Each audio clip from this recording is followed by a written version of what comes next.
In this project, we as a collective are looking further into the divide between insider and outsider perspectives on contemporary art, asking how works meant to speak through context are altered in meaning when judged solely by appearance.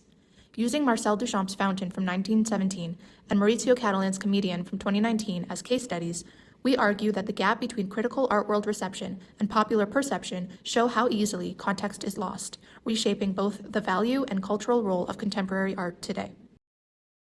In 1917, a porcelain urinal was submitted to the Society of Independent Artists exhibition in New York. The work was signed Armand and titled as Fountain. The organizers quickly rejected it, despite the Society's no jury, no prize policy, as it was viewed as vulgar and absurd. Yet, the artist Marcel Duchamp's act set against World War I, the avant-garde, and the emergence of data and its challenges to past values was about the power of choice, not craft. As the magazine The Blind Man states, whether Mr. Mutt with his own hands made the fountain or not has no importance. He chose it. He took an ordinary article of life, placed it so that its useful significance disappeared under the new title and point of view, created a new thought for that object. That new thought became the foundation of the ready-made. A standard porcelain urinal, rotated and signed R. Mutt 1917, was stripped of function and relocated into the space of art.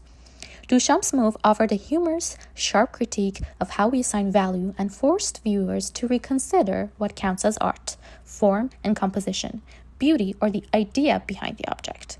As Julian Haladin argues, Duchamp's ready-made aesthetic is different from avant-gardist tendencies. It functions through virtually the same process of choice as that exercised within everyday life under consumer capitalism, in which one of the innumerable possible objects is raised to the status of special by the act of individual selection. In this light, the meaning of art lies in the conceptual leap, in the choice rather than in the object itself. If Duchamp's choice could make an ordinary object special, what happens when Warhol's repetition affects and comments on consumerism? During the height of his factory days and fully embracing industrial modes of creation, Andy Warhol had already turned art making into a system of mass production. As Thierry de Dove notes, for Warhol, capitalism was simply nature, and he wanted to be a machine, thus meaning that the factory simulation of industrial production is where images circulate like goods. In a television interview in 1966, Warhol underscored his distance from things. I don't paint anymore. I hate objects. That tension is the point. He rejects painting objects, yet turns them into stickers, commodities, made for display, sale, media, and attention rather than meditative viewing.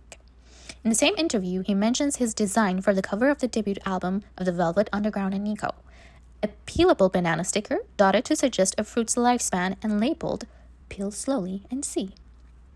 Peeling reveals the pink flesh beneath, pulling the audience into a small act of consumption that links image, music, and the brand. The banana itself can be read in many ways: sexual desire, gendered autonomy, commentary on queer identity, but a constant remains, unmistakable presence of capitalism and spectacle. Warhol also understood acceleration. In a world hurtling toward what he famously, or perhaps infamously, came to represent as 15 minutes of fame, images risk meaning less as circulation outpaces contemplation. So he strategized in a manner that required minimal effort from the buyer while still involving them, shifting art from singular object to repeatable sign, from studio craft to systems of production. Crucially, he did this while making money, monetizing persona and a known image in a way that few artists have matched, showing that participation in capitalism could be both method and reward. This shift from object to reproducible sign, from contemplation to circulation, sets a stage for Catalan where the artwork becomes the event. In 2019, for example, Maurizio Catalan showed Comedian at Art Basel Miami, a banana duct taped to a wall. The piece was immediately a sensation around the world, mocked as a prank, revered as a provocation, and sold for $120,000. Unlike Duchamp's Fountain, its value was in gesture rather than craft. The banana's newfound celebrity status demonstrated that questions of worth are regularly turned into art market value. Headlines and memes travel further than critical essays, reducing the work's meaning to a viral punchline. Yet Catalan's choice was intentional. An author known for its satire of institutions and power made a perishable fruit into a luxury product. In doing so, he illuminated the frailty of value and the absurdities of capitalism. Here, Kaelan's work reflects what Brown argues about the relationship between art and commodity culture. The artistic autonomy can no longer be assumed, but must be continually asserted against commodification. Comedian embodies that struggle. Its power lies in exposing how art's self-legislation now depends on negotiating with the very systems of attention and market exchange that it critiques. And just as Zhang claimed that choice can make any object art, comedian says in today's culture, the currency of circulation, by media or market or meme, makes worth. The work shows how virus itself can be a creative medium, with attention as the new art currency. Set against Canadian debates, comedian resonance in revealing ways. When the National Gallery acquired Barney Newman's work, Voice of Fire, in 1990, there was an outcry from many Canadians, who could see only 3 stripes of paint and were outraged at the price. The uproar exposed something more than aesthetic preferences. It showed how matters of public money, cultural pride, and national identity are bound up with ideas about art. The way that Kaelan's Banana was panned by outsiders or those audiences typically pan Voice of Fire as a sham, dismissing its simplicity and ignoring the broader artistic context. Seen in the light, comedian is less a joke than a mirror showing how audiences, institutions, and media create value. Context is essential in contemporary art because it shows the artist's intentions and its meaning beyond its physical form. Without context, a viewer may miss the entire point of the work. Contemporary art often functions as a reflection or critique of the world around us, exploring themes such as identity, power, politics, and more. When that is taken away, the work risks being misinterpreted or dismissed. Marcel Duchamp's Fountain was part of the Dada movement, a response to the chaos of World War I, and it challenged the traditional definitions of art. Without its context, Fountain is simply a urinal that was placed in a museum. When viewers take the time to truly understand what they are looking at, the context would show that this is actually a piece about authorship, artistic value, and an institutional critique. Similarly, Maurizio Catalan's Comedian, a banana duct-taped to the wall, gains meaning through its critique of the art market's irrationality and absurdity. Context acts as the bridge between an artist's intention and the viewer's interpretation, allowing audiences to see beyond appearances and gain knowledge in the conceptual or critical purposes that influence contemporary art. When context is ignored or overlooked, the piece is at risk for being judged solely off of looks rather than understanding it as a part of a broader dialogue. The outsider perspective examines how people outside the art world typically react to works like Duchamp's Fountain 1917 and Catalan's Comedian 2019. Most of the time, the reaction is shifted in people's mind, with them saying, this isn't art, or it is just joke. A urinal in a gallery, or a banana tape on a wall feels ridiculous to them, because they only look at what's on the surface. Many people still use old ideas of beauty, skill, or usefulness to decide whether something is real art. Neither Duchamp, Warhol, or Catalan were trying to create something beautiful in a traditional sense. Duchamp questioned what art even means. Warhol understood the power of capitalism, and Catalan was pointing to how capitalism gave strange value to ordinary things.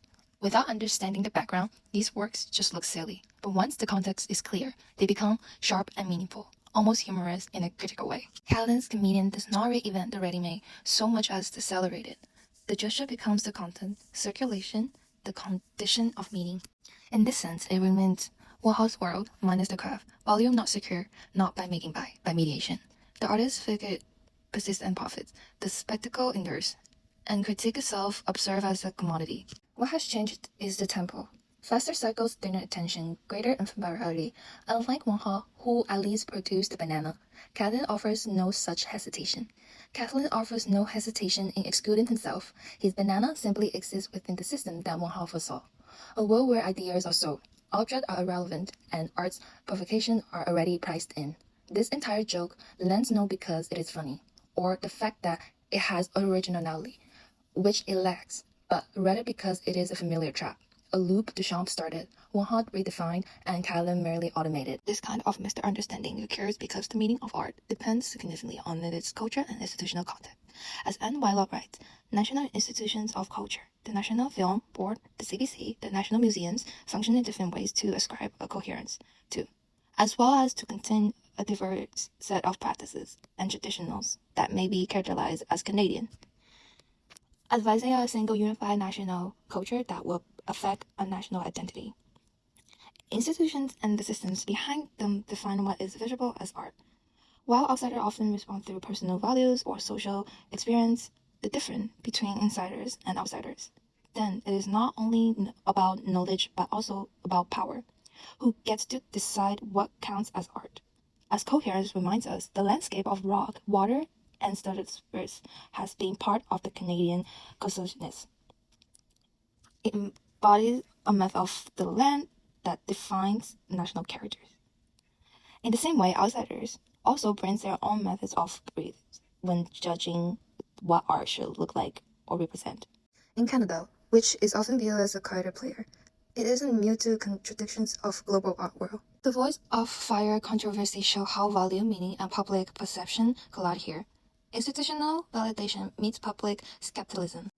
Power mediated visibly. What gets exhibited, purchased, or canalized? Yet those choices often clash with publics shaped by historical memory, local belonging, and moral integrability. In Canada, value isn't just the market's latest metric. It is negotiation among institutions and audiences, marked by colonial legacies, resistless exclusions, and uneven cultural capital. That makes it different from the spectacle prize mode. Not outer, just persistently contested. Real alongside Duchamp's Fountain, Warhol's Banana, and Catalan's Commedia. The question of what art is worth, culturally, morally, economically, remains unsolved. So to conclude, Catalan's Commedia completes the loop, questioning the value in art, which was opened by Duchamp, industrialized by Warhol as gesture, commerce, and circulation. Yet within Canada, that loop operates under different pressures. Here, the question of value has never been only economic, but cultural and political. Who decides what counts as art, and what it should mean for a country still negotiating its identity? The voice of fire controversy made this tension visible. Canadians weren't rejecting abstraction alone. They were rejecting the sense that value could be imported, priced, and declared without collective meaning. In a way, Canada becomes the mirror's reverse, while Catalan's banana thrives on global attention and market spectacle. Canada's art debates revolve around recognition, belonging, and legitimacy. The friction is the same, between meaning and price, but its tone is local, tied to national myths, colonial histories, and public trust. Canada's discomfort with Voice of Fire is not unlike the audience's confusion before Comedian. Both expose how fragile the category of art becomes when the value is mediated by power, money, and perception.